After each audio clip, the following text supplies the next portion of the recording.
जय श्री गणेश। नमस्कार। मैं आचार्य संजय द्विवेदी। मेरे समस्त प्रबुद्ध दर्शकों का मेरे चैनल पर हार्दिक स्वागत है।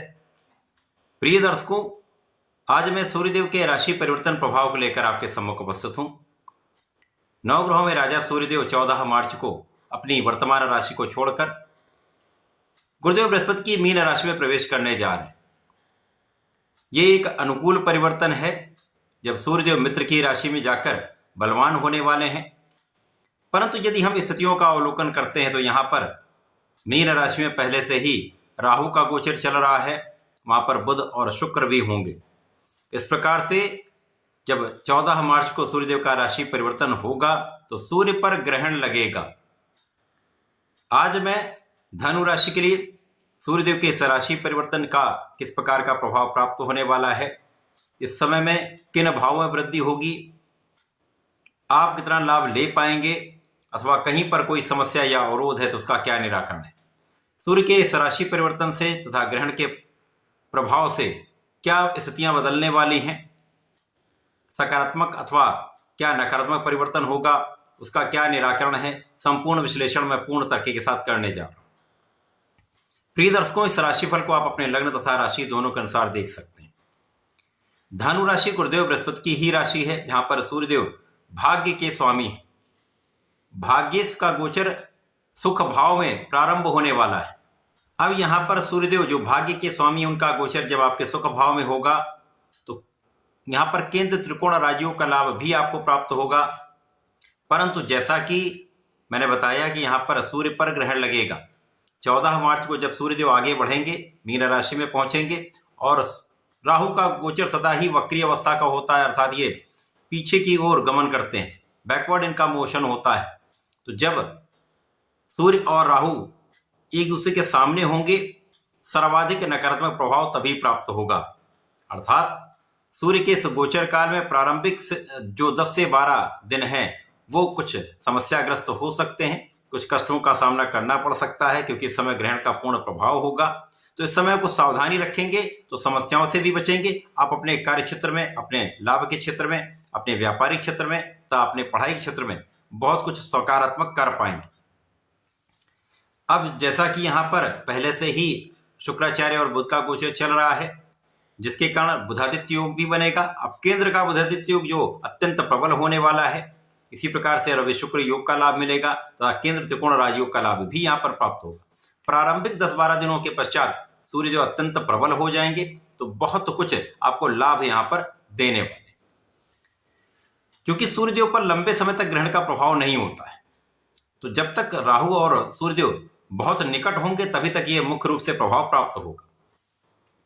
प्रारंभिक समय में आपको भाग्य का साथ नहीं मिल पाएगा, आपके प्रयास उतने सफल नहीं हो पाएंगे, लेकिन आपको अपने निरंतर प्रयासों में लगे रहना है।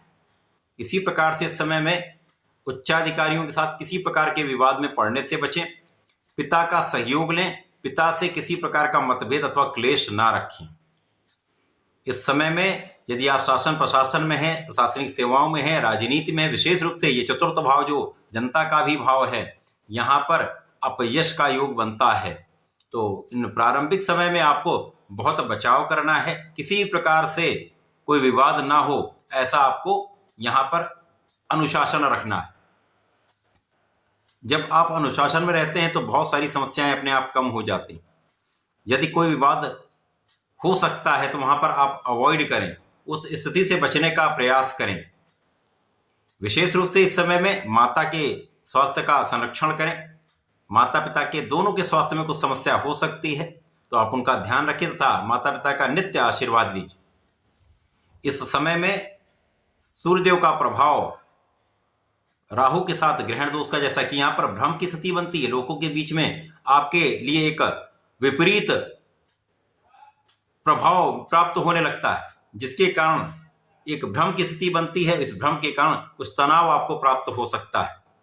अब जैसे जैसे ये गोचर आगे बढ़ेगा, सूर्यदेव का बल भी बढ़ेगा। सूर्यदेव के जब पॉइंट्स बढ़ेंगे तो यहाँ पर सूर्य और बुध का जो चतुर्थ भाव का, केंद्र के भाव का बुधादित्य योग बनेगा, वो आपके लिए अत्यंत लाभकारी होगा। इसी प्रकार से रवि शुक्र योग का संपूर्ण लाभ आपको प्राप्त होगा, क्योंकि शुक्राचार्य नैसर्गिक रूप से ऐश्वर्य वैभव प्रदान करने वाले हैं। सुख संपदा भूमि भवन वाहन का योग बनाने वाले हैं और इसी भाव में ये गोचर चल रहा है, जिसके कारण आपके लिए अत्यंत प्रबल स्थिति बन रही है।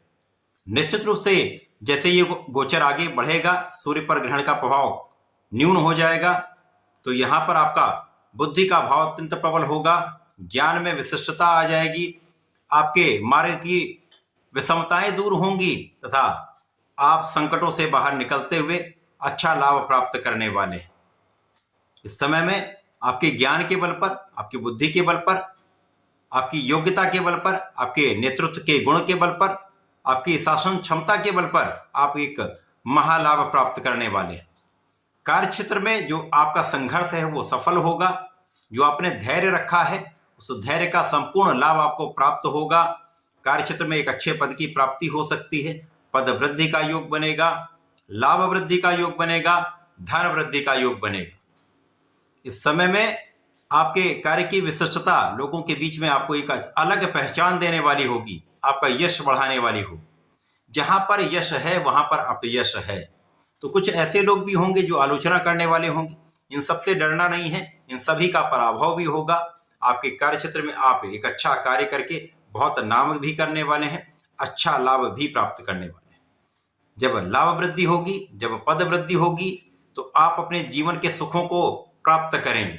तो माता पिता के सुखों में भी वृद्धि होगी, आप सुख साधन का उपभोग भी करेंगे, सुख साधन आपको प्राप्त भी होंगे। जब राहु से सूर्य का ग्रहण दोष न्यून हो जाता है तो राहु सूर्य का प्रभाव निश्चित रूप से आपको समस्त क्षेत्रों में आगे बढ़ाता है। उत्प्रेरक की भांति राहु आपको लाभ देता है। तो यहाँ पर राजनीति के क्षेत्र में विशिष्टता प्राप्त होगी, क्योंकि आपका कूटनीतिक भाव प्रबल हो जाए। तो राजनीति में एक अच्छे पद की प्राप्ति, पद भार में वृद्धि तथा कार्य क्षेत्र के विस्तार का संपूर्ण योग यहां पर बन रहा है। केवल इस समय में आपको ध्यान देना है, आप जो भी कार्य करें विचार कर लें, समझ लें, उसके पश्चात उस पर निर्णय लें। कहीं पर जाए तो अपने वाणी पर नियंत्रण रखें, क्योंकि राहु और बुध का जड़ दोष भी है। तो जल्दीबाजी में कोई बात ना करें, सोच विचार कर बात करेंगे तो समस्याएं नहीं आएंगी। इसी प्रकार से इस पूरे समय में सूर्यदेव को जल दें, ओम घृणी सूर्याय नमः का जप करें तथा प्रत्येक शुक्रवार को भगवान भोलेनाथ पर पंचामृत से अभिषेक करें, लाल चंदन का अर्पण करें तथा गुलाब की सुगंध का अर्पण करें। विशेष लाभ आपको प्राप्त होगा, आपके सुख साधन भी बढ़ेंगे, आपका लाभ भी बढ़ेगा तथा इस समय का आप संपूर्ण उपयोग करके यश वृद्धि तथा लाभ वृद्धि करेंगे। इस समय का संपूर्ण उपयोग कर पाए, तो ऐसा करके समय का लाभ लें। धन्यवाद, नमस्कार।